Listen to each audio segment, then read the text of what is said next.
السلام عليكم ورحمة الله وبركاته. اهلا بيكم في مطبخ ست الكل. تعالوا بقى اقول لكم على وصفة سهلة جدا وجميلة وطعمها لذيذ. فطاير كده عاملينها ايه بالميكس الجبن وتركي مدخن ولانشون وقطع زيتون، ميكس كده مع بعضه جميل جدا وسهلة وبسيطة، هتعمليها من غير اي مجهود ولا اي تعب.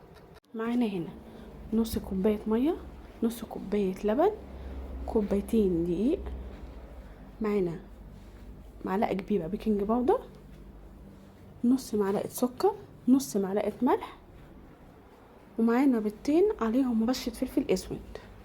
هنقلب الكلام ده كله كويس بالمضرب اليدوي، هنخلطهم ببعض. حسيت ان احنا عايزه معلقه لبن زودتلها، وبعد كده هنضيف معلقتين زيت.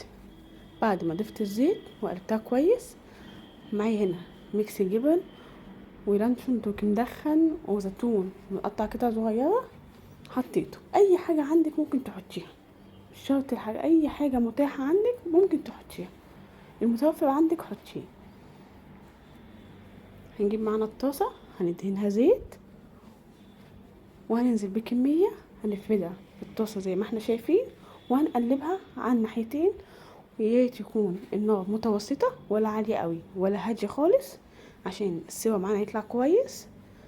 وهنسوي الكميه كلها بنفس الطريقه. طبعا انت ممكن تعمليها الحجم اللي انت عايزاه، انا عملت معاكم هنا كبير وصغير او كبير وحجم وسط، ممكن تعملي وتطلعي الكميه اللي انت عايزاها.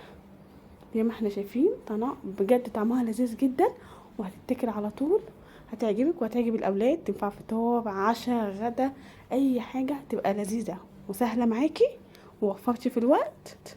ولو اول مره تشوفونا متنسوش تعملوا لايك وشير وسبسكرايب وفعلوا الجرس عشان يوصلكم كل جديد، واشوفكم فيديو جديد ووصفه جديده من مطبخ ست الكل. والسلام عليكم ورحمه الله وبركاته.